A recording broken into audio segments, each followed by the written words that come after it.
déjà dit. Je vous dis, si vous pensez avoir faim, mangez quelque chose avant de venir à mon repas. Parce que si je vous invite à ce repas, ce n'est pas du tout pour que vous repartiez le ventre plein. C'est un repas qui n'a rien à faire avec votre estomac. C'est ce que le Seigneur nous dit de son repas. Et si nous utilisons ce repas pour bouffer, pour nous empiffrer de nourriture et de vin, nous allons noter le verset 34 attirer un jugement sur nous. Voici le gros problème à Corinthe. 1 Corinthiens 11,20 à 22:20 Donc lorsque vous vous réunissez, ce n'est pas pour manger le repas du Seigneur.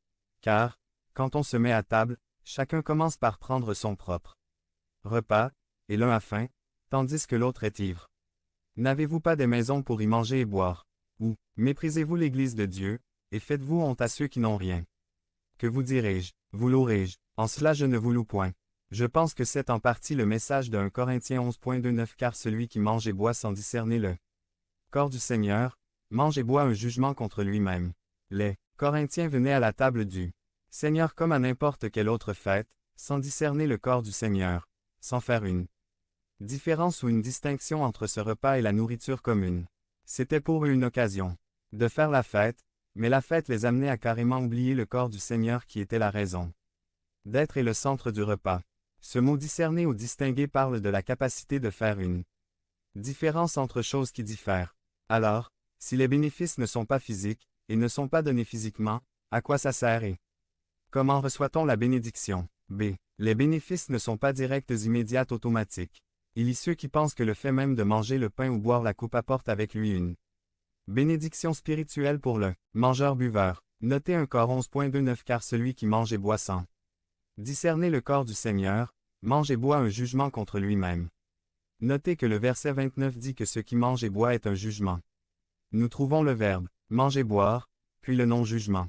Si on voulait être littéraliste et donner à chaque mot une valeur littérale, on dirait que puisqu'il mange et boit un jugement, l'élément est un jugement. C'était un jugement avant de le boire, l'élément demeure un jugement après avoir bu. Au lieu de manger un élément qui porte la bénédiction, il s'est trompé et a mangé un jugement contre lui-même. 10-13. Mais c'est très clair que le jugement n'est pas directement lié au fait de manger et de boire, mais à sa manière de manger et de boire.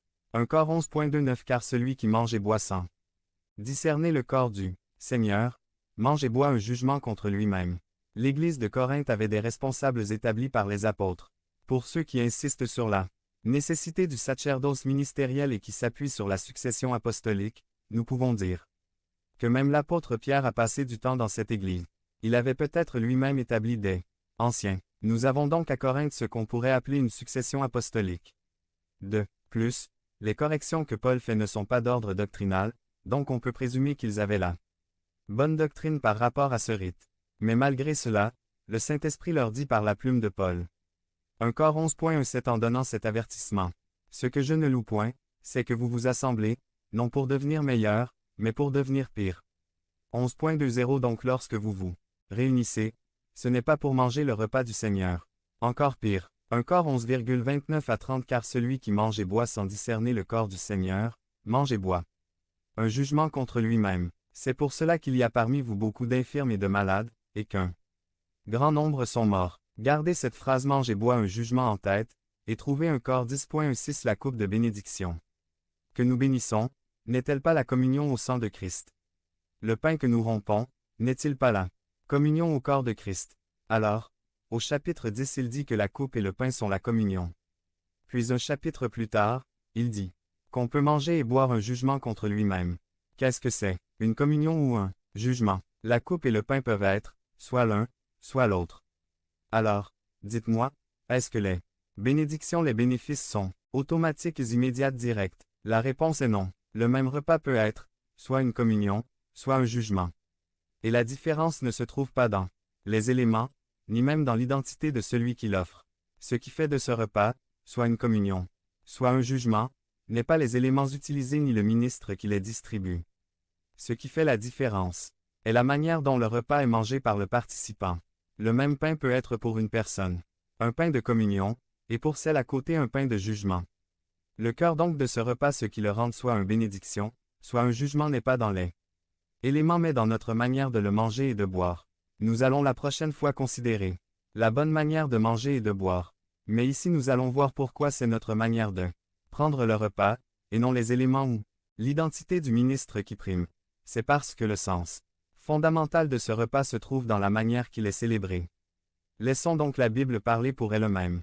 Luc 22.9 Ensuite il prit du pain, et, après avoir rendu grâce, il le rompit, et le leur donna, en disant: Ceci est mon corps, qui est donné pour vous. Faites ceci en mémoire de moi. 1 Cor 11 précise que Jésus l'a dit à 2 reprises. 1 Cor 11,23 à 25 Car j'ai reçu du Seigneur ce que je vous ai enseigné. C'est que le Seigneur Jésus, dans la nuit où il fut livré, prit du pain, 24 et, après avoir rendu grâce, le rompit, et dit: Ceci est mon corps, qui est rompu. Pour vous. Faites ceci en mémoire de moi.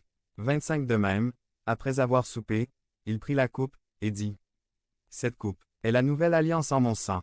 Faites ceci en mémoire de moi toutes les fois que vous en boirez. Voici les paroles mêmes de Jésus. Ce sont les seules consignes qu'il a données par rapport à la façon que nous devons observer ce repas. Faites ceci en mémoire de moi. Ne minimisons pas ce que Jésus a dit.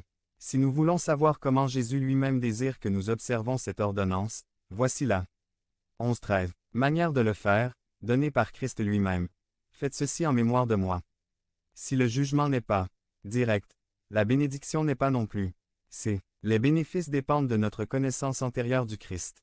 Si Jésus dit « Faites ceci en mémoire de moi », cela présume qu'il y a une connaissance antérieure du Christ. Ceci implique que nous rappelons à l'esprit ce qui a déjà été appris.